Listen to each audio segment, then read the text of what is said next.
the first show of the year took place this past weekend for the MMA leader. Going in on paper, I'm not going to lie, fight card was meh, right? But on Saturday, I was pausing my NFL playoffs viewing experience because I was jumping out of my chair. Guys, we had 9 finishes in that smaller octagon inside the Apex. That fight night was definitely money, in my opinion. Let's start at the top. Dan, Tom, your reaction, man, to the event, getting things started here in 2025, and Dern's outstanding performance versus Amanda Ribas. Go! It was an underrated card. I do want to give her that credit. And it kind of was like, and not as good, by the way. One of the best cards last year, by the way, was that UFC Macau card that went under the radar. But I bring it up because it was kind of like this card where not a lot of expectations, and you got a ton of finishes. I mean, that Macau card produced like 2 KO of the year contenders toward the end of the year. I don't think we got anything quite that way with this card, but there was a lot to talk about. A lot of positives, but also some negatives with some of the refereeing, especially in that Chris Curtis Roman Kopylov fight. That I don't know if you guys caught, but again, we kind of have once again the referees not putting on their big boy pants, doing that thing that Herb Dean coined because Joe Rogan coined him as the best, so he must know what he's talking about when he says, "Don't get me involved," and we go, "Oh wow, he doesn't want to get involved. Look at that! Wow, isn't that the kind of cops we want, right? To not write you the ticket." But at a certain point, there are laws for a reason, guys. There are rules for a reason, and I don't know. Isn't the athletic commission supposed to be there to protect the fighters, despite constantly denying their appeals? Getting the judging wrong, or making gross errors like from Gary Copeland, Chris Weidman to Bruno Silva, atrocity last year to not quite as bad. But we got instances like this where Roman Kopylov fouled Chris Curtis twice in the second round and coincidentally coincides with a momentum change. Now, first warnings in the back, it's not about intent, it's about effect on the fight. And referees are given the tools to level it out. However, they don't want to put their big boy pants in. No one wants to be blamed. And I feel like I'm in an episode of The Wire here with how broken these empty suited government commissions are. So just wanted to throw that out there. All right, Dan, well, let me throw right back at you. Any thoughts on Mackenzie Dern's big win over Amanda Ribas? Sorry. Mackenzie, I went off on that trip, but I agree with that one. I think we might see a trilogy, sadly, because the UFC loves rematches. I mean, look, we started the year with the rematch, folks. The first 2 cards are headlined for a rematch, folks. Let's go to the first 2 pay-per-view headlines. Those are rematches too. Guys, who's been calling this? It's almost like there's been nobody on this very show, guys, calling this very trend since 2022. Will you guys wake up and smell the coffee? What is up with the rematches? If we go to Mick and Sean's Pornhub, it's going to be, if they're trending searches, it's going to be big boobs, rematches, orgies. Like, that's how the order is going to go at this point. Like, it's a fetish at this point. Someone needs to seek help. Stop with the rematches. Stop. That's why I went with Dan first, because I knew he'd have a take on the rematches. That's been a long-standing stance, and I'm feeling them, man. Sometimes it's like, come on, you have 800 people on the roster. You can't put 2 other heads together. But hey, shout out to to Mackenzie Dern. She got the submission. Good stuff there. Danny, how about you, man? Let's get a reaction from you. First event of the year. Were you pumped to see some of these finishes and just kind of get things going again for 2025? Yeah, it was a nice little break from the sport, but now we're back, and it feels good to be back. And unlike Dan, I actually like this fight. I actually like the rematch. It was a good sort of measuring stick to see how far Mackenzie Dern has come in her career. It's been 5 years since the 2 last fought. That was in October 2019 in Tampa, Florida. I remember I was in covering that card live. And just watching her original performance, or her first performance against Amanda Ribas in the lead up to this fight, and then watching her fight, there was a clear progression here in skill. And that's what you want to see from Mackenzie Dern. So she's come a long way. I think the results speaks about it, just because obviously she lost the first one and now she gets a finish here in the second one.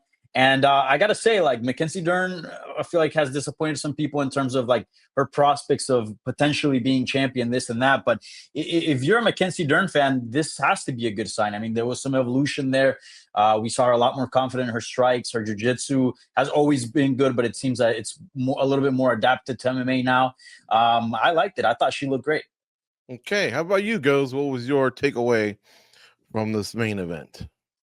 I think Dan's going to hate me because I did say last week I felt like these girls were destined to fight 3 times. The first time was amazing. This last fight was pretty good too.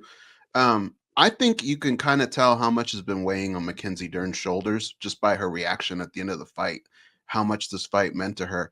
And I thought she did a good job of kind of bottling her intensity in spurts, right? Like there's times where her striking has improved, but it's a little wild and her defense is not so well. I think sometimes her emotions gets the best of her in fights, and I think this time she kind of just dialed in that aggression. She was still aggressive, but she wasn't sloppy, and I thought that was kind of the difference in this fight. And Amanda Ribas, she was still able to do things that I thought were successful for her in the first fight, but Mackenzie sort of had an answer for them, right? And I thought that was pretty interesting for her. She's such a marketable fighter. I think it's such a good win for her here to kind of get this one back and put her in a decent position overall. And thank God the fights are back. I actually enjoyed this card. Very marketable. I was telling Danny Segura yesterday, look, respect to 1.3 million in China. There's not an Apex, sorry, a PI there. I know the UFC wants to have big names in China, but I really think they got themselves something with Dern if she were to ever get to the point where she holds gold. We'll see. She does have a key win over Verna Jandarova years ago. I don't know if it's enough to trump Verna Jandarova, who's probably on standby for Suarez versus Zhang Weili. Or am I wrong, Danny? What do you think here regarding championship aspirations for Dern? This was a tough one because yeah, she does have a win over her, and Mackenzie Dern has been looking good, and she's very marketable, as you mentioned. And I would say a lot more marketable than Verna Jandarova, right? She's coming off a main event win, this and that. So if you kind of follow the UFC math, it would make sense that she'd be next. But for sporting purposes, I do hope that Verna Jandarova is next because she's won a five Four in fight a winning row. streak. She's looking great. And fair is fair. Like, if you go out there and get good wins, like you should go up in the division. You should be up for big opportunities. And I'm kind of glad also to hear from Mackenzie Dern that she's not really out there campaigning for a title shot. She obviously wants one, but it doesn't seem like she feels ready to be fighting for a belt right now. So yeah, Verna should be next. I do like Mackenzie Dern's chances though, knowing how the UFC works. But I hope she's not next. I hope that Verna takes the winner of Zhang Weili versus Tatiana Suarez. But her championship promise is alive, right, Segura? Oh yeah, yeah. I mean, as I said earlier, like I've been a big fan of Mackenzie Dern, and I've been on that sort of hype train for a long time. Even before she entered the UFC and she got that developmental deal where she was fighting in like LFA and regional promotions, I'm like, this girl's gonna not only be a superstar, but she's gonna be a champion. And she's fallen short a little bit. I felt like she was gonna get to the top, but maybe a little bit sooner. She's not there yet. But look, you look at that performance. You look at how dangerous she could be. You can't discard her from winning the belt. So hopefully 2025 is a big year for her because I do agree that she has a lot of star potential and the title hopes are still alive. I think they are. I think they are. What would you do with Dern next goes if you're the UFC? Since it's pretty obvious, we got Weili against Suarez in February in Australia, and then we got Verna on hold for the winner. We'll say, right? But I don't think Dern should wait that out because that puts her probably to the end of 2025 without doing anything. That's been a strategy for some, but I think staying busy is more important. Do you have a name you could maybe put her in with to keep her busy in the meantime? Yeah, I mean, you always want to fight the people that are ahead of you. And right now, that just kind of doesn't work out. I think she's in a good spot where she's relatively on the same timeline as the champions. She doesn't have to wait that long. But I would say maybe like a Jessica Andrade, who she took an L from before, and she's she just had a loss as well. Maybe something like that to kind of hold her off. But She there's just did, but I no. think it was at flyweight and at Mhm. strawweight. She's won her last two, so it's weird Yeah, because she's like Hebus. She fluctuates, and so there's a little bit of momentum in one weight class, but not another. But former champ, and she is a name, so they're fight night main event material, I guess, is definitely. if that's I, what I you're think thinking. I think it's a fun fight, but the thing is, like, there's just no at the top. There's no fight that you can give her that's really going to be like a safe fight or something like that, right? Because the UFC knows what they have. She's very marketable. She's a good fighter. She's got that the mother angle that I think a lot of people gravitate to. Yeah, So you would true. think they would probably want to help her out a little bit, but that's just difficult to do. There's a lot of good fighters at the top, so I think it's unavoidable for her. Yeah. All right. Well, this fight card produced a lot of other highlights as well. It wasn't just, I mean, it was top heavy in the sense that the two ladies was the fight that everyone was looking forward to the most. Like I said, on paper, it just didn't jump out at you this fight night. We're going to discuss another fight night in February that's really, really got us floored. But hey, who else performed on this fight card, Dan, Tom, that you want to give a little bit of a love to? Or hey, if you want to go back to the reffing, there was a lot of stuff that went on with that we can definitely wax on as well, because I have some thoughts too. But it's your show, bro. No worries. Yeah, no, so I went a little early on that point, but I just want to say that, yeah, certain refs are a bit shaky, you know. No offense to Mark Smith, did excellent service, you know, for our country. He has some excellent stoppages on his record, by the way, because he's a former pilot with those eyes. However, he and Dan Mergliotta have that kind of shaky thing. Big Dan's a little more of a nice guy about it, you know, but because of that indecisive energy that they kind of just have about them, you see that in their stoppages. Conversely, whereas referees like Herb Dean and Keith Peterson, who look like they're asleep on the steering wheel, coincidentally, those guys seem to be a little late to stop the fights, guys. You know what I'm saying? So I know I'm doing like obvious outside deduction here, but there is work to show. I'm not the guy that comes on here to just trashes the refs or the judges. Like, I can actually name them by name, the fights they've done from years back and their trends for what it's worth. But I want to highlight Puna Soriano. I just highlighted Chris Curtis, the Extreme Couture guy, kind of getting jobs. How about my other homie there from Extreme Couture? Got to be a little biased. The Southpaw Hawaiian Puna Soriano getting back on track, going 2-0 to welterweight, coming through as a big dog. Gotta feel good for that guy. He just seems like one of the good dudes, you know. For sure. I mean, he looks like a monster at 170. Already looked pretty decent at middleweight, but yeah, at 170, he is the truth goes. How about you? Another highlight. Man, Cesar Almeida's KO was just so nasty. I mean, like we've seen so many of these, but it was just pinpoint right on the button. And the way he fell back and hit his head was just nasty. It's one of those, you live by the sword, you die by the sword. And I know it's early, but this has got to be one of the candidates for a KO of the year early on. And it looked like he was going to get KO'd right before he countered. It was beautiful, beautiful comeback there.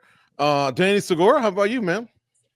I gotta shout out Santiago Poncinibio. This is a guy that I've been covering forever. You know, 30, almost 38 years old, still in a co-main event spot, still picking up finishes. Picked up a third-round stoppage. I mean, the guy's been fighting in the UFC since 2013, like well over a decade. That's hard to do, and he's been doing it at the top level. So, and let's not forget, like before the pandemic and before he had that life-threatening infection that not only put his career on hold for several years, but also his entire life. The dude was a top 5 welterweight in the world, and he was on a crazy win streak. I feel like he doesn't get his respect. He doesn't get his due. So I want to shout him out. A great win and also just a great career. I feel like people don't talk about this guy enough. Ponzi had a great scheme on Saturday, and he came through. He did. Sure. All right, I want to give a highlight to Christian Rodriguez. I remember when they put him up against Raul Rosas, right? It was basically the feature, to highlight Raul Rosas and what a prodigy he is. And C-Rod had something for him in Miami last year. And then this year he comes in against another highly touted guy, a guy that goes and I spoke to a few weeks ago, Austin Bashi, right? And huge underdog. And I was like, there's something to be said for how this guy is rising up and fighting some of these prospects that they're throwing at him. You know, I'm seeing some things here. He stays calm. He's a really, really calm fighter. I would almost say too calm, but calm is dangerous, I've been told. You know, those guys that can slow the game down. But this is what I was impressed with, guys, honestly. He has, you know, a lot of fighters, going back to even Chuck Liddell, I remember, had sprawls, right, where they could neutralize takedowns. But what I like is he thrusts his hip first, and sometimes that's enough to just buck off the wrestler. But if the wrestler does go through and follow through with his takedown attempt, his double or whatever, that's when he'll resort to the sprawl. And then all of a sudden, he just starts going through these mechanics where he's not going to let you grab the single and let you go through your sequences. He had some wrist control against the fence that he would do. And then he had those, what is it, Dan? Like an Imanari rolls? I mean, he had so many different ways of getting out of getting out of all these different attempts to get out grappled, you know. And through all that, you know, he's talking a little bit of smack, you know, and then through all that, Bashi still had a chance because he banked around to possibly sneak in and get a takedown and maybe lay on him and just get out of there with one of those those types of wins that a lot of younger wrestlers do. But C-Rod was not having it. He had a beautiful uppercut. I've said this before years ago. I'm not into buying apparel for MMA fighters. I'm an MMA fan. I'm a fan of the UFC and all that. But I remember Paul Felder was one guy, just because he didn't stand out. I was like, man, I wouldn't mind getting his kit just to be different from everyone. Right? I'm on the Mario Batista train just to be different from everyone. I'm on the C-Rod train, man. Okay. Maybe I'll go to Venom and see what he's got. I don't know, something about this guy. I just really, really dig him. Great card to start things off. And any guys want to say anything real quick about the Mark Smith, Chris Curtis stoppage? Dan talked a little bit about it, but Danny, did you have a problem with it, or did you understand? Had he not run in, maybe Kopylov gets one kick in, I suppose, at the end. Although Kopylov stated he didn't want to hurt him. He thought he was basically down at that point, so there was no need. We do hear that 10-second warning, so Mark Smith in his head knows the end of the fight is approaching, or at least the end of the round is approaching. How do you unpack all that? Well, he got dropped, right? Like the optics were definitely not good, and I think if he would have gone to a decision, I didn't like his chances either. So, honestly, I understand why he could be upset, but I don't think it's like the worst call in the world. Like I don't have like a huge issue with it. Goes? I think he could have gave him a little bit more time. It didn't look good the way he went down, but we have seen fighters kind of roll over on their back and recover, especially, hearing the 10-second clapper. But I don't hate it, but it's just not doing your job. I think you have to give him that little cushion for one more shot and see. Kopylov wasn't really rushing in either, so there was kind of time to decipher what was going on. It's unfortunate, these things happen, and it's a difficult job. What I hate is sometimes they tend to happen in spurts for referees. They lose a little bit of confidence and kind of snowballs a little bit. I hope Mark can recover from this, but that kind of sucked. And Dan, I just want to clarify again, because I saw it in the chat and I saw this in the timeline. It's not the stoppage that I'm complaining about or you should be complaining about. It's the fouls. It's what led to the Kopylov momentum. Curtis had clear momentum. It almost looked like he was going to be getting Kopylov, not just winning the round, but it looked like he was on his way to getting Kopylov out of there in round 2, who traditionally gasses. Kopylov does have like a late second win, but it doesn't help the fact that literally 2 fouls happened that no consequences were made for. And that's where the momentum change happens. That's the issue, guys. This has happened in many fights before. This has happened in Chris Curtis fights before. That's the issue. It's not the stoppage, although Mark Smith is awkward as shit, like I just explained. It's not the stoppage. It's the fouls. Start accounting for them, please. Thank you. There you go. All right, I think guys. Dan's probably going to be the next person getting kicked out of a plane next time he flies. Probably, yeah. Probably.